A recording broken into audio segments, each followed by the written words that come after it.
আসসালামু আলাইকুম, কেমন আছেন সবাই? আশা করি ভালো আছেন। আমরা বাসায় গিয়েছিলাম ঈদ করার জন্য। আর পরিবারের সঙ্গে ঈদ করতে অনেক বেশি ভালো লাগে।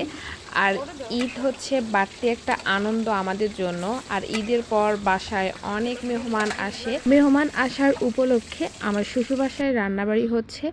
আমরা সবাই মিলে কাজ করতেছি, যে যার মতো কাজ করতেছি। গ্রামের বাসায় তারা সব ধরনের রান্না মাটির চুলায় করে থাকে। আর এই চুলাটা হচ্ছে আমরা 2 চুলায় রান্না করতেছি, তাও আবার খড়কুটো দিয়ে। আমি এদিকে গরু মাংস রান্না করতেছি, আমার যা মাছ আর ডিম ভাজার কাজ করতেছে।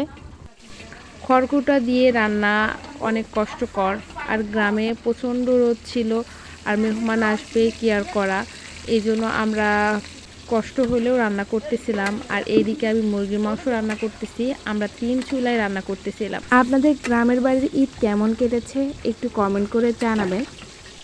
আসলে এই কয়দিন আমার বাবার বাসায় শ্বশুর বাসায় প্রচণ্ড পরিমাণে ব্যস্ততার মধ্যে ছিলাম। এদিকে ডিম আর মাছ অনেকটাই ভাজা হয়ে গিয়েছে। আমার শ্বশুর বাসায় মেহমান আসছিল, মোট 30 জনের মতো হবে, তাদের জন্য এত কিছু রান্না করা হচ্ছে। আর সকাল থেকে আমরা এত পরিমাণে ব্যস্ততার মধ্যে ছিলাম যে সারাটা দিন চলে গিয়েছে আমাদের কাজের মাঝেই।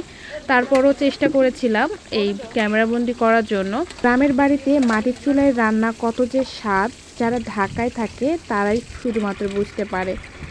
আর আমাদের বাসায় তো সব রান্নায় মাটিতেই হয়, আর গ্যাসে অনেক কমই রান্না করে থাকে।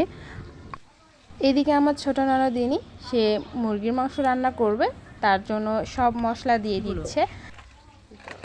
গ্রামের রান্নাবাড়ি পরিবেশটা ঠিক এমনই হয়ে থাকে, আর কোনো কিছুই তেমন গোছালো হয় না, অগোছালভাবেই সব কিছু হয়ে থাকে। সে তার শ্বশুরবাড়ির জন্য স্পেশাল মুরগির মাংস রান্না করতেছে। আর এবারে ছিল প্রচণ্ড গরম আর রোদ, আমরা সেই রোদের মধ্যেই কষ্ট করে রান্না করতেছিলাম। তারপরও অনেক ভালো লাগে যে মেহমানদের রান্না করে খাওয়াইলে। আর আমরা সবাই মিলে কাজ করতেছিলাম, এই জন্য অনেকটাই কাজ সহজ হয়ে গিয়েছিল। আর আমার ননদিনী তো যেভাবে মুরগির মাংস মাখতেছিল, মনে হচ্ছে যে মাখা শেষ হবে না। সব শেষে মুরগির মাংস মাখা শেষ হয়েছে, পানি দিয়ে গ্যাসে উঠিয়ে দিবে রান্নার জন্য। আর আমরা এদিকে রান্না প্রায় শেষের দিকে, আর সব শেষে আমাদের রান্না বাকি ছিল পোলাও। আর এতগুলা মানুষের একসঙ্গে রান্নাবাড়ি যে করেছে সেই বুঝতে পারবে যে কতটা কষ্ট। সব মিলিয়ে গ্রামের ঈদ করার আনন্দটা অনেক বেশি মজার ছিল। শ্বশুরবাড়িতে সামান্য এই ঈদের আনন্দটা তুলে ধরলাম। ধন্যবাদ।